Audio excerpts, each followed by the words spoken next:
केजरीवाल की करारी हार, 27 साल बाद फिर लहराया भगवा। सल्तनत गंवाने के बाद केजरीवाल को जेल। दिल्ली के विधानसभा चुनाव में सिर्फ आपको ही नहीं सत्ता गंवानी पड़ी, बल्कि केजरीवाल और मनीष सिसोदिया को भी अपनी अपनी सीट गंवा दी है।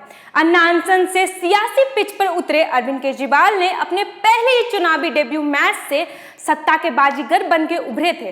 पिछले एक दशक से आम आदमी पार्टी ने दिल्ली के साथ पंजाब में बहुमत की सरकार बनाने के साथ राष्ट्र पार्टी बनने का सफर पूरा किया, लेकिन इस बार दिल्ली की सियासत में चौका लगाने से चूक गए। अब इस पर यह सवाल उठता है कि अरविंद केजरीवाल का आगे का क्या प्लान होगा। इस वीडियो में मिलेगा हर जवाब।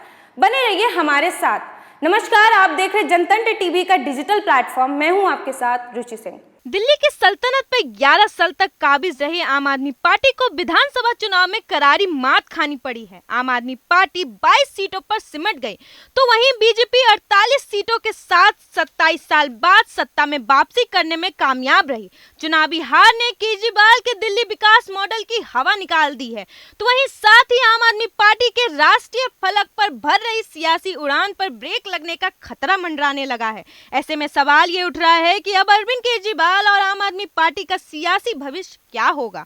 चुनावी नतीजों के बाद आम आदमी पार्टी के राष्ट्रीय संयोजक अरविंद केजरीवाल ने कहा कि उनकी पार्टी राजनीति में सत्ता के लिए नहीं आई, बल्कि जनता की सेवा के लिए आई थी और आगे भी यही काम करेगी। उन्होंने दिल्ली की जनता के फैसले को विनम्रता के साथ स्वीकार किया और बीजेपी को इस जीत की बधाई दी।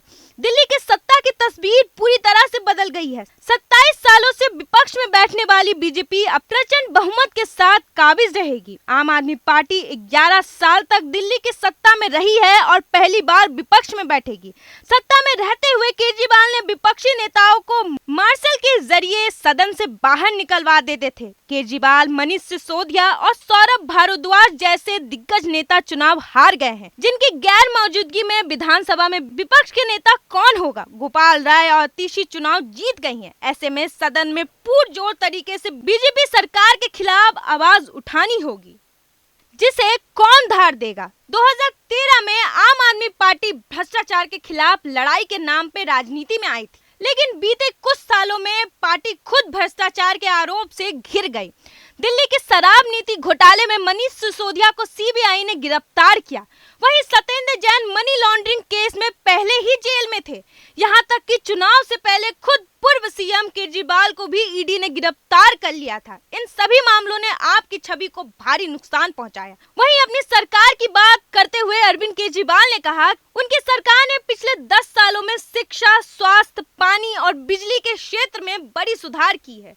दिल्ली में सरकारी स्कूलों की हालत सुधारी, मोहल्ला क्लिनिक शुरू हुआ और बिजली पानी की दरें भी काबू में आई। लेकिन इन कामों के बावजूद भ्रष्टाचार के आरोप ने जनता का भरोसा तोड़ दिया।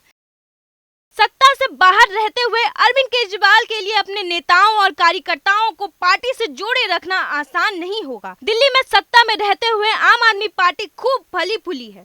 बिना सत्ता के आम आदमी पार्टी को अपने नेताओं और कार्यकर्ताओं को एक सूत्र में बांधे रखना मुश्किल होगा। आम आदमी पार्टी की सबसे बड़ी ताकत उसका कैडर रहा है, जो इस बार के दिल्ली चुनाव में बहुत ज्यादा एक्टिव नजर नहीं आया। आपके राष्ट्रीय संयोजक अरविंद केजरीवाल ने कहा, अब आम आदमी पार्टी एक मजबूत विपक्ष की भूमिका निभाएगी और जनता के सुख दुख में हमेशा खड़ी रहेगी। उन्होंने कार्यकर्ताओं को भी बधाई दी और कहा कि उन्होंने पूरी चुनाव में कड़ी मेहनत की और कई मुश्किलों का सामना किया है। अब आम आदमी पार्टी के सामने सबसे बड़ी चुनौती अपनी साख बचाने की है।